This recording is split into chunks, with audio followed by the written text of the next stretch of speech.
अपने गुण को अवगुण कहू, यह अभाग जो तुम न विचारहु।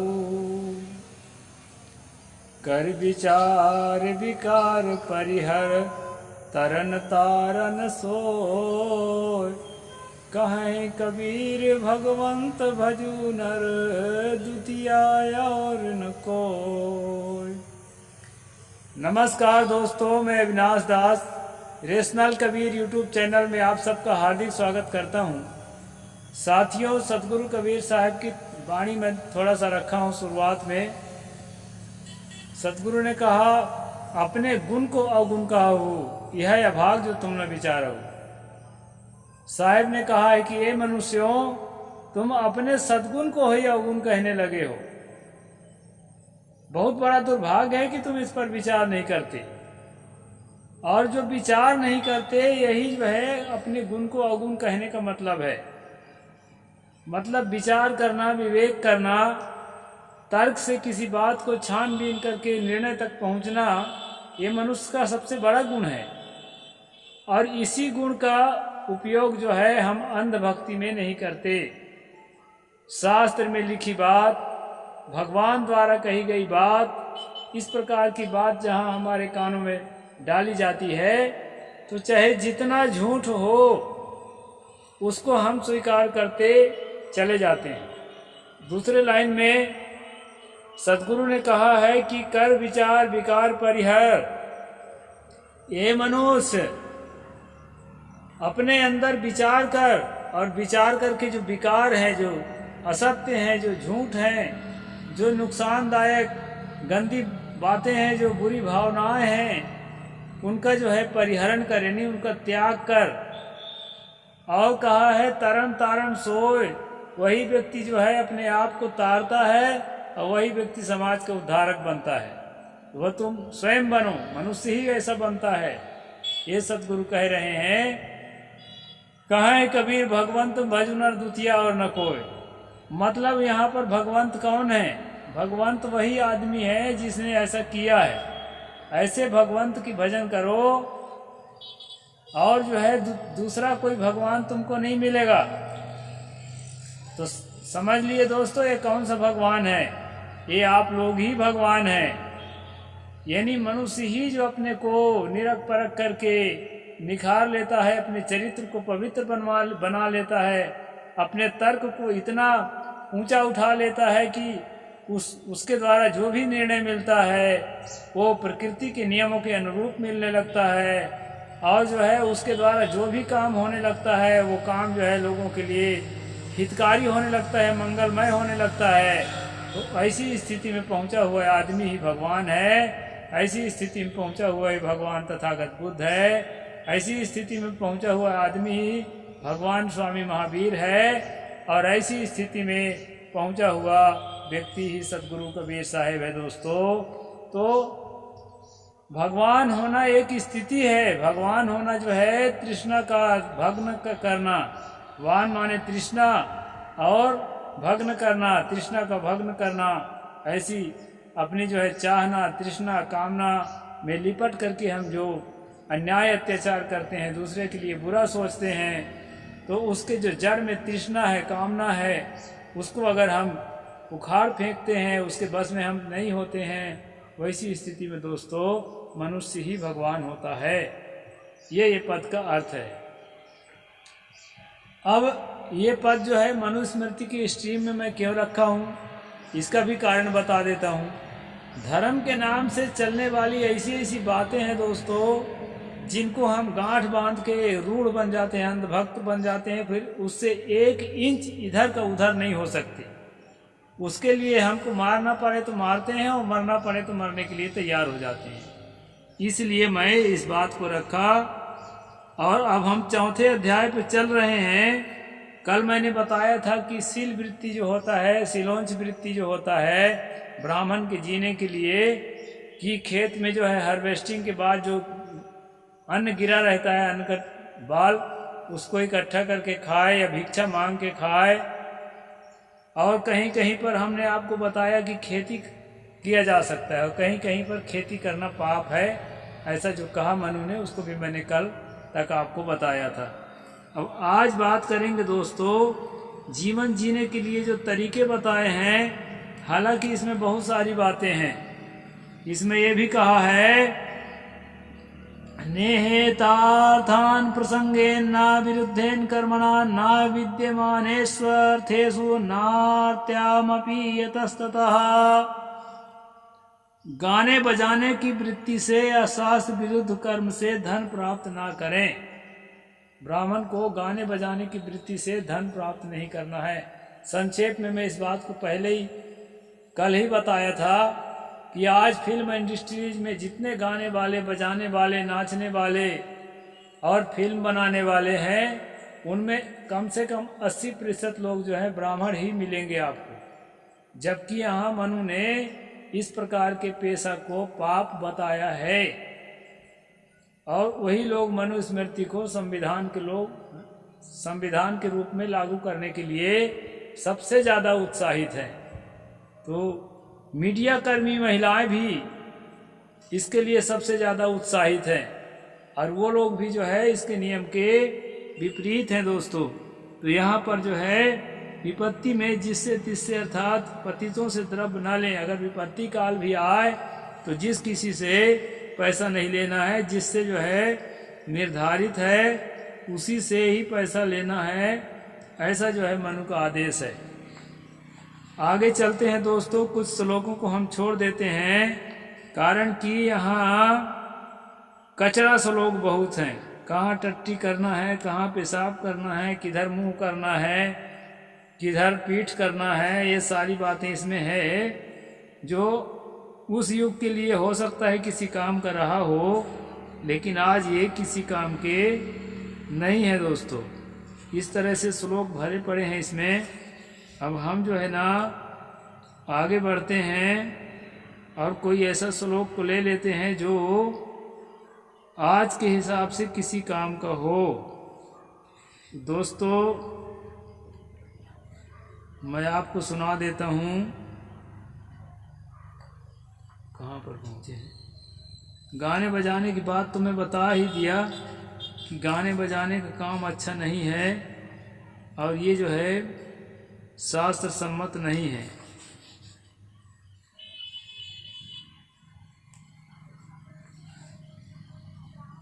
हाँ, यहाँ पर है दोस्तों, नान्य मद्यादेकवासा नानग्न स्नान माचरेत न मूत्रम पथिम कुर्वीत न भस्मामि न गोब्रजे।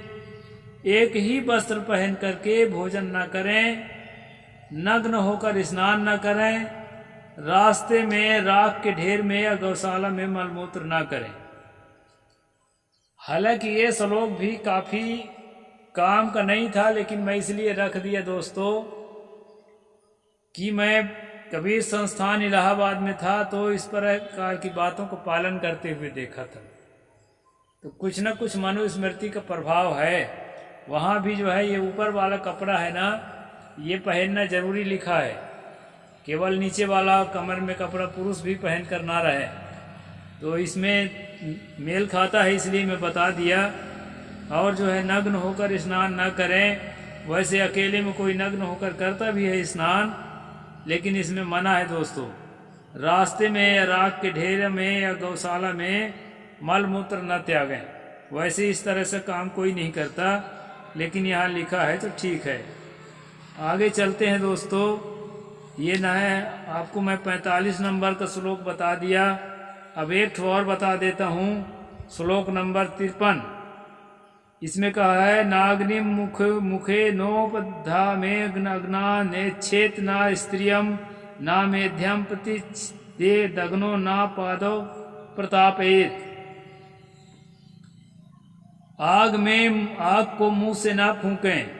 मुंह से आग को फूकेंगे तो कभी चट चट करके जो है उससे छिटकता है, तो ये भी ठीक है, मान लिया जाएगा। नग्न स्त्री को ना देखें। वैसे नग्न स्त्री कोई घूमती नहीं है, लेकिन कोई अगली पगली घूमती भी हो तो ना देखें। बहुत ज़्यादा उसमें नज़र लगाने की जरूरत नहीं है। आग में अपवित्र वस्तु ना डालें। क्योंकि दोस्तों एक बात मैं ऐतिहासिक बात बता दूंगा कि आपको जो है ये जो पारसी धर्म है ना, आग को ही सर्वश्रेष्ठ मानता है। और पारसी धर्म से ही हिंदू धर्म जिसको कहते हैं लोग सनातन, ये सनातन वनातन नहीं है, पारसी धर्म से ही पैदा हुआ है। क्योंकि इसके ऋग्वेद में भी सर्व से पहले अग्नि की पूजा शुरू होती है, और पारसी धर्म भी अग्नि की ही पूजा करता है। और उसकी प्रार्थनाएं और इसकी प्रार्थनाएं काफ़ी जो है मिलते जुलते हैं। इसलिए जो है आग को बहुत ज़्यादा महत्व दिया गया है, इस बात को भी आपको समझना है। तो आग में अपवित्र वस्तु न डालें और पैर में आग ना तपाएं। आग को पैर से जो है ऐसा पैर करना आग की तरफ बहुत ही ज़्यादा पाप माना जाता है दोस्तों। मैं उस समय की बात आपको बता दूं जिस समय मैं तप करता था, संन्यास लेने के और पहले एक बार और संन्यास लिया हुआ था। उस समय मैं ये भगवान भक्ति कर रहा था, कबीर साहब की वाणी नहीं मिली थी। तो मैंने देखा दोस्तों, जो भभूतिया महाराज हैं, यहाँ एक कान में मुद्रा पहनते हैं नाथ। एक बार मैं भूख से तड़प रहा था और जो है तीसरा दिन गुजर गया था, खाने को कुछ नहीं मिला। जंगल का मामला है, किससे मांगे, मांगने की आदत भी नहीं थी, अब मांगता भी तो किससे मांगता। तो धुआं देखकर मैं चला गया दोस्तों कि कोई और आदमी होगा तो कुछ तो देगा ही, दया दृष्टि करके। और ठंड से हाथ पैर बिल्कुल जकड़ रहे थे, सुई चुभने जैसे लग रहा था, बहुत ज़्यादा ठंडी थी। भूखा अलग था, ठंड से अलग ठिठुर रहा था। और जब मैं वहाँ गया दोस्तों, तो प्राण बचाने के लिए आदमी कुछ भी करता है। मैंने हाथ को थोड़ा आग की तरफ किया, तब तक कुछ नहीं बोले। और मैंने थोड़ा पैर को भी सेंकने का प्रयास किया, मैं लात नहीं मार रहा था। इसके बाद जो है दे पिटाई, कोई चिमटा से, कोई खड़ाऊ से, कोई लात से। और वैसे मैं घायल था। किस्मत अच्छी थी कि मैं मरा नहीं।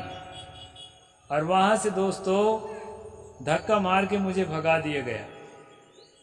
तो मुझे फिल्मी गाना याद आया, कहीं सुन रखा था, जिंदगी के तलाश में हम मौत के कितने पास आ गए, जब ये सोचा तो घबरा गए, आ गए हम कहाँ आ गए।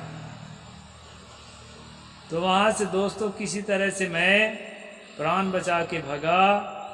और भागने के बाद उस समय बचपना भी था। वहाँ से भागने के बाद फिर पहाड़ी चढ़ के धीरे से बस्ती में आया। बस्ती में मुझे खाने पीने को मिला और शरीर फिर थोड़ा सा ठीक लगा। और उस समय इस किताब को नहीं पढ़ा था दोस्तों। अब जब इस किताब को पढ़ा हूँ तब समझ में आता है कि जो विचार नहीं करने वाले लोग हैं वो धर्म की किताब के बानी में अपने आप को बांध लेते हैं और उसको जो है अक्षरशः पालन करने लगते हैं। वो सोचते भी नहीं है कि हम जो है अच्छा कर रहे हैं या बुरा कर रहे हैं। मैं उनको बुरा नहीं कहता, परंपरा ही वैसी है। अभी आप देख रहे हैं पन्ना के महारानी की घटना, आपने देखा कि वो विधवा हो गई है, बस इतना अपराध है। जुगल किशोर मंदिर में जो है चमर डोलाने के लिए गई तो घसीटते घसीटते बाहर निकाल दिया गया पुजारियों के द्वारा। और अभी संसद भवन के उद्घाटन में राष्ट्रपति महामहिम श्रीमती द्रौपदी मुर्मू को अंदर ही नहीं आने दिएगा, न्योता ही नहीं दिया गया। और अभी प्रवेश करे उसमें भी न्योता नहीं दिया गया।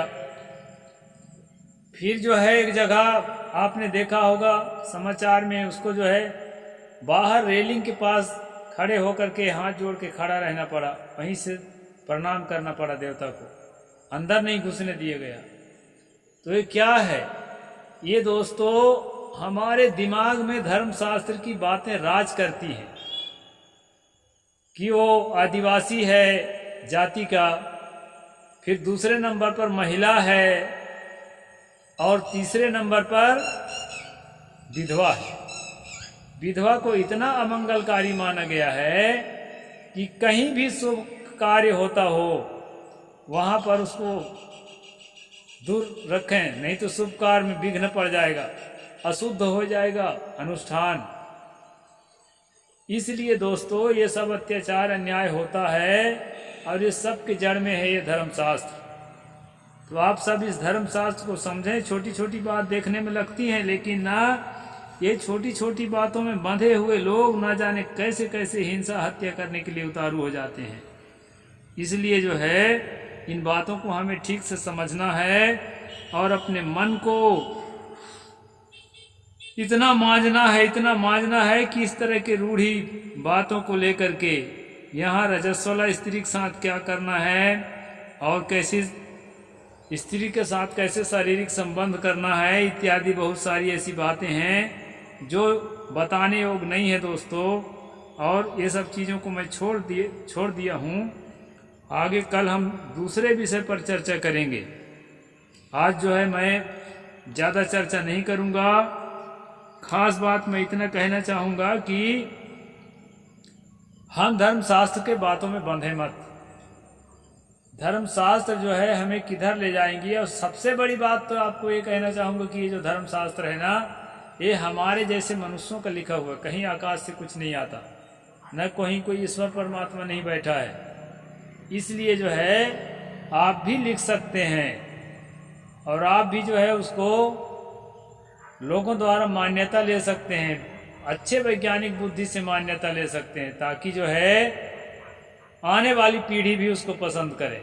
और अभी जो घटनाएं घट रही हैं दोस्तों, आने वाली पीढ़ियां इस पर थूकेंगी। ऐसे सत्तारूढ़ जो प्रधानमंत्री मुख्यमंत्री हैं ऐसों पर भी थूकेगी, क्योंकि विज्ञान और टेक्नोलॉजी विकसित हो रहा है कि विधवा को कहाँ जाना चाहिए कहाँ नहीं जाना चाहिए, बिल्ली के रास्ता काटने से क्या हो जाता है क्या नहीं होता, ये सारे अंधविश्वास से हमारी अगली पीढ़ी मुक्त रहेगी और ऐसे जो है अज्ञानी लोगों के नाम पर थूकेगी दोस्तों। इसलिए अज्ञान में डूबे मत रहो और जो है अंधविश्वास से मुक्त होकर एक रैशनल जीवन जियो। तो मैं इतना ही बात आज कहूँगा। यदि आप लोग सब्सक्राइब नहीं किए हैं तो सब्सक्राइब जरूर करें, शेयर करके अपने साथियों तक पहुँचाएं और जो है दोस्तों पूरा मनुस्मृति को मर्म तक जानने के लिए पिछले स्ट्रीम्स को भी देखें। और आगे जो है अब दंड विधान भी आएगा, जो भयंकर से भयंकर बातें हैं उसको भी हम लोग जो है अनुशीलन करेंगे। साहिब बंदगी, जय जोहार, जय भीम दोस्तों, जय भारत।